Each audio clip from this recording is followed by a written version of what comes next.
રાજકોટમાં અગ્નિકાંડ બાદ chief fire ઓફિસરની જગ્યા ખાલી થઈ છે. ક્લાસ 1 અધિકારીની ખુરશી પર કોઈ બેસવા માટે રાજી નથી. મિથુન મિસ્ત્રીને ચાર્જ સોંપાયો, પરંતુ હજુ તેમણે ચાર્જ સંભાળ્યો નથી. આરએમસીને ક્લાસ 3ના અધિકારીને ઇન્ચાર્જ ચીફ ફાયર ઓફિસર બનાવવાની ફરજ પડી છે. અમિત દવેને આરએમસીના ઇન્ચાર્જ ચીફ ફાયર ઓફિસર બનાવાયા છે. કેટલીય ઇમારતો, ખાનગી શાળાઓ અને કોમર્શિયલ ઇમારતોના એનઓસીની કામગીરી અત્યારે ઠપ થઈ ચૂકી છે.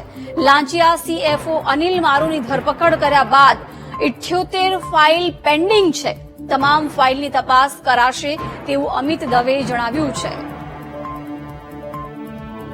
અને ગઈકાલે જ ઓર્ડર મળ્યો છે, એટલે હાજર રિપોર્ટને આપી દીધો છે.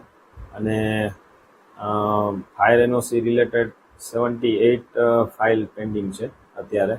એટલે એમાં જરૂર જણાય રીઇન્સ્પેક્શન અને જે કાંઈ અમારા લેવલની જે કાંઈ ઇન્સ્પેક્શન કરી ત્યારબાદ ફાયર એનઓસી ઇસ્યુ થશે. ફાયર એનઓસી માટે ખાસ કઈ કઈ બાબતો મહત્વની હોય છે? ફાયર એનઓસી માટે મહત્વની બાબતમાં દરેક જગ્યાએ જે ફાયર સિસ્ટમ ને જે બધું લગાવેલું હોય છે એમાં પાણીના ટાંકામાં કનેક્શન આપેલા હોવા જોઈએ.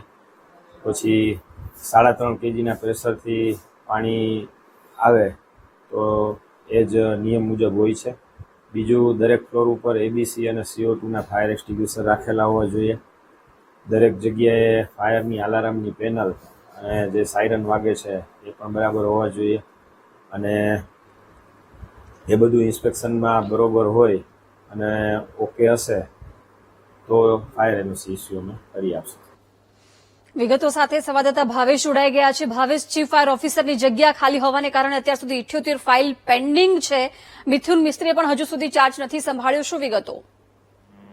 જે પ્રમાણે જિજ્ઞાસા રાજકોટ મહાનગરપાલિકાના chief fire officer, in charge chief fire officer છે અનિલ મારુ છે, તે લાંચ લેતા ઝડપાયા હતા. અને ત્યારબાદથી આ જે જગ્યા છે રાજકોટ મહાનગરપાલિકામાં ચીફ ફાયર ઓફિસરની જગ્યા તે ખાલી છે. અમદાવાદના જે ફાયર ઓફિસર છે મિથુન મિસ્ત્રી છે તેમની નિમણૂક કરવામાં આવી હતી, પરંતુ જન્માષ્ટમી પહેલા તેમની નિમણૂક કરવામાં આવી હતી, પરંતુ કોઈ કારણોસર તેમને હજુ સુધી રાજકોટ મહાનગરપાલિકાના ચીફ ફાયર ઓફિસરનો ચાર્જ છે તે સંભાળ્યો નથી, જેના કારણે હવે જે વહીવટી પ્રક્રિયા છે તે અટકી છે. હાલ જે 70 કરતા વધુ અલગ અલગ જે ફાયર એનઓસી સહિતની જે ફાઇલો છે તે પેન્ડિંગ છે. રાજકોટ મહાનગરપાલિકામાં ઇન્ચાર્જ ચીફ ફાયર ઓફિસરનો જે ચાર્જ છે તે વર્ગ 3ના અધિકારી છે અમિત દવે તેમને સોંપવામાં આવ્યો છે. અને હાલ જો વહીવટી પ્રક્રિયા ન અટકે તે માટેની હવે કાર્યવાહી છે તે હાથ ધરવામાં આવી છે. અનિલ મારુની વાત કરવામાં આવે તો અનિલ મારુ લાંચ લેતા ઝડપાયા હતા અને ત્યારબાદથી જ આ સતત જે પદ છે તે ખાલી છે, તેને લઈને હવે રાજકોટમાં અનેક જે અલગ અલગ બિલ્ડિંગની જે ફાયર એનઓસી સહિતની જે પરમિશન હોય તે બાકી રહી ગઈ છે. પરંતુ હવે અમિત જે છે દવે તેમના દ્વારા હવે જે આ પદ ઉપર છે તેઓ ઇન્ચાર્જ ચીફ ફાયર ઓફિસરના તેમને પદ ઉપર જે છે નિમણૂક આપવામાં આવી છે અને હાલ તે હવે આ જે કામગીરી છે તે કરશે. જી બિલકુલ ભાવેશ, આભાર જાણકારી આપવા બદલ.